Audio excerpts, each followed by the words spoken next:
नमस्ते. प्राध्यापक बीजी मांगले, जागर टाइम्स मध्ये मी आपल्या सर्वांचं स्वागत करीत आहे. मित्रांनो, मराठा आरक्षण या विषयामध्ये गेल्या 2 दिवसात प्रचंड मोठ्या उलाढाली घडलेल्या, प्रचंड मोठं नाट्य घडलेलं आहे. आणि याचे आपण एक व्हिडिओ आपण पाहिलेला.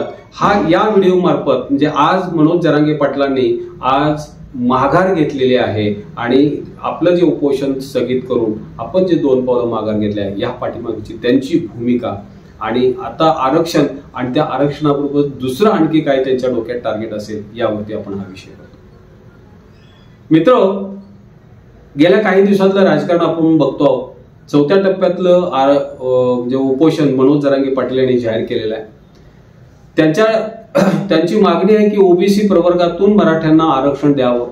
कुणबी नोंदी आहेत आणि त्या कुणबी नोंदी जास्तीत जास्त सापडण्यासाठी त्या शोधून काढाव्यात शासनानं. त्याप्रमाणे दाखले द्यावेत आणि त्या दाखल्याप्रमाणे त्यांना ओबीसी मध्ये समाविष्ट करावा. आणि ज्यांचे दाखले मिळत नाहीत त्यांच्यासाठी या दाखल्यांच्यावरून सगळे सोयरेचा कायदा करावा. आणि हा कायदा करण्यासाठीच त्यांनी मागचं म्हणजे 20 जानेवारीचं जे आंदोलन काढलेलं होतं, ते आंदोलन मुंबई मोर्चा जो होता आंदोलनाचा होता, त्यावेळेला 27 तारखेला या राज्याचे मुख्यमंत्री एकनाथ शिंदे साहेब हे स्वतः हा सगळे सोयरेचा कायदा किंवा अधिसूचना घेऊन त्या ठिकाणी आंदोलनाला सामोरे गेले होते. लक्षावधी मराठा आंदोलकांच्या समोर त्यांनी स्पष्टपणे सांगितलं होतं की या तुमच्या सगळ्या मागण्या मी मान्य करतोय आणि ओबीसी प्रवर्गातून तुम्हाला मी आरक्षण देतोय आणि त्याच्याही पुढे जाऊन सगळे सोयऱ्याचा दुसरा कायदा करून त्याचा मी आता शासन निर्णय आणलेला आहे. तो त्यांनी शासन निर्णय त्या ठिकाणी सर्वात समक्ष मनोज जरांगे पाटलांच्याकडे हँडओव्हर केला आणि त्या ठिकाणी त्यांनी गुलाल उधळला. त्याच वेळा मनोज जरांगे पाटील म्हणाले होते की उधळलेल्या गुलालाचा साहेब आप राखा. काय त्यांना सुचलं होतं त्यांनाच माहिती, पण त्याने असं स्पष्टपणे सांगितलेलं होतं की साहेब तुम्ही आप राखा.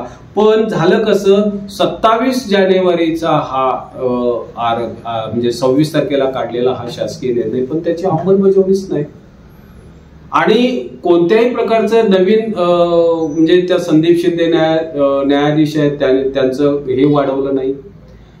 पोलीस केसेस माघार घेतल्या नाहीत आणि त्या पोलीस केसेस कशा माघार घेतील अशा त्याच वेळेला देवेंद्र फडणवीस जाहीरपणे येऊन सांगतायत. म्हणजे हे सगळं जे होतं हे उद्विग्नता निर्माण करणार होतं. एकनाथ शिंदे आणि अजित पवार या दोघांनाही कोणतेही अधिकार नाहीत. अधिकार जे आहेत ते या राज्याचे प्रमुख आहेत ते देवेंद्र फडणवीस भारतीय जनता पार्टीचे.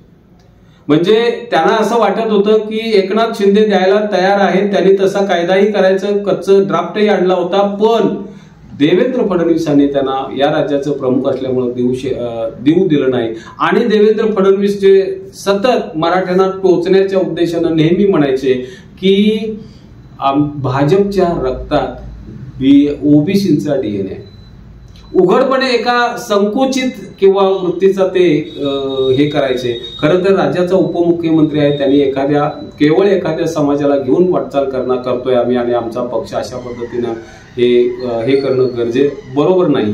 आणि या सगळ्या घडणाऱ्या घटना त्याच्या जोडीला बारसकर नावाच्या त्यात एक महिला नावाच्या आणखी एक महिला यांच्याकडून मनोज जरांगे पाटलांच्या वरतीच परत आरोप. एक तर इतक्या प्रामाणिकपणे प्रचंड मोठं आंदोलन उभं केलेलं आहे, जग सगळी मान्यता दिली आणि अशा पार्श्वभूमीवरती काही म्हणजे बारसकरांच्या सारखे काही लोक त्यांच्या मनोज जरांगे पाटलांच्याच हेतूवरती शंका घेऊन त्यांच्यावरती धडाधड वेगवेगळ्या प्रकारचे आरोप करतायत.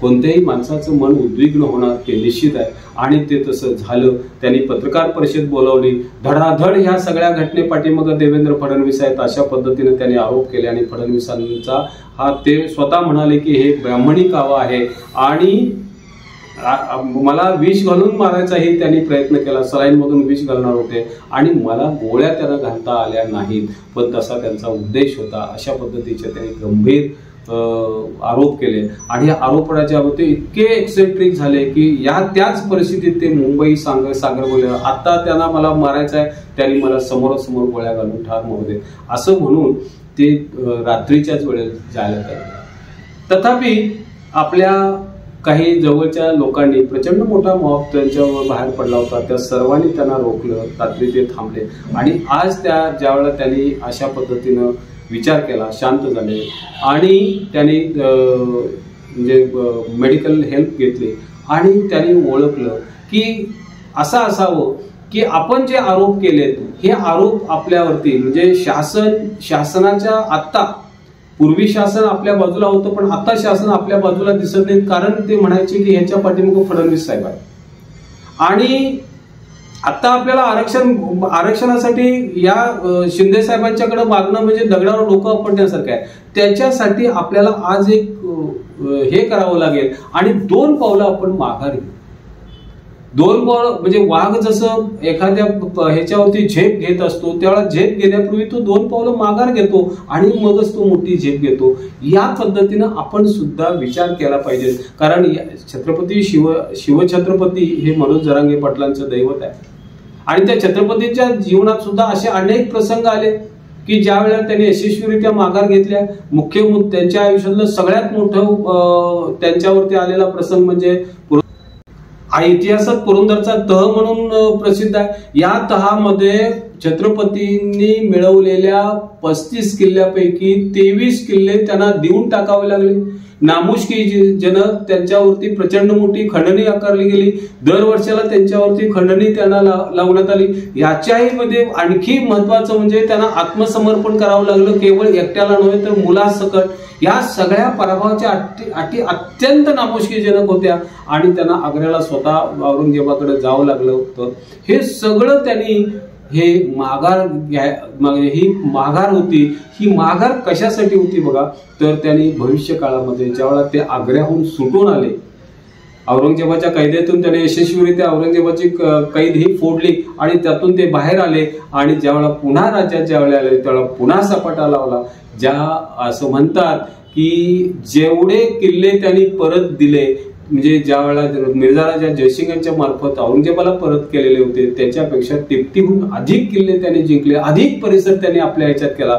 म्हणजे त्यांची ती माघार नव्हती तर ती पुढे जाऊन मोठ्या प्रमाणात काम करायचं होतं. तो विकासाचा मुद्दा होता. म्हणून मनोज जरांगे पाटलांनी सुद्धा असा निर्णय हा घेतला असावा की राजांच्या जीवनामध्ये शिवछत्रपतींच्या जीवनामध्ये त्यांनी सुद्धा जी माघार घेतलं ते माघार ही काही केवळ माघार घेतलेली नव्हती तर हा एक विचार होता. माघार हा एक विचार म्हणून त्यांनी घेतलेला होता. म्हणून त्यांनी अशाच पद्धतीचा आपण पण घ्यावं. खरं तर एखादी गोष्ट बरोबर का चूक असं काही असत नाही. एखादी घटना ही बरोबर आणि चुकीच्या पलीकडे दुसरं जग असू शकतं. तात्पुरतं आपण अडचणीत आलेलो आहोत आणि या अडचणीतून बाहेर पडण्यासाठी तात्पुरती माघार घेणं म्हणजे आपलं अपयश आहे असं काही समजायची गरज नाही आणि दगडावरती डोकं आपटून आत्महत्या करायची काही गरज नाही. हे त्यांनी हे झालं आणि कारण या ठिकाणी धंगेकर आमदार मुंबई पुण्याचे यांनी अत्यंत समर्पक शब्दामध्ये सांगितलं की हे सरकार मनोज जरांगे पाटलांना आणि मराठ्यांना फसवत होते. जे आरक्षण आपण देऊ शकत नाही त्याचा यांनी शब्द दिला. जे आपण पाळू शकत नाही तो शब्द पण यांनी कशासाठी दिला, म्हणजे जे पाळायचंच नव्हतं तो शब्द दिला. आणि हे जे षडयंत्र आहे हे षडयंत्र मनोज जरांगे पाटलांच्या दृष्टिकोनातून हे केवळ आणि केवळ देवेंद्र फडणवीस यांच्यामुळेच झालं. त्यामुळं आपण आज 2 पावलं माघार घेऊ आणि शिवछत्रपतींचा बाणा पुढे राखू, त्यांच्या तत्वानं आपण लढाई करू आणि 2 पावलं माघार घेऊन त्या न्यायानं आपण जसं वाघ जसा 4 पावलं पुढं मोठी झेप घेतो किंवा शिवछत्रपतींनी जसं पुरंदरचा तह केला आणि तहानंतर तिप्पट आपलं स्वराज्य वाढवलं तशाच पद्धतीनं आपण सुद्धा करू. म्हणजे 2 पावलं माघार ती मोठी झेप घेण्यासाठी आज ते आता आपली तब्येत चांगली राखावी आणि आज ते ताबडतोब दवाखान्यात आज ऍडमिट झालेले आहेत आणि आता ते त्यांनी सांगितले की 1-2 दिवसांनंतर मी माझी भूमिका स्पष्ट करणार आहे. तर ही जी माघार आहे ही माघार आता मात्र आम्हाला असं वाटतं किंवा याचे असे संकेत मिळत आहेत की केवळ आता त्यांच्या टार्गेटवरती केवळ आरक्षण ही गोष्ट नसून आरक्षणाबरोबरच देवेंद्र फडणवीस साहेब सुद्धा असतील असं वाटतं. धन्यवाद. माझा हा व्हिडिओ आपण लाईक, शेअर आणि सबस्क्राईब करा.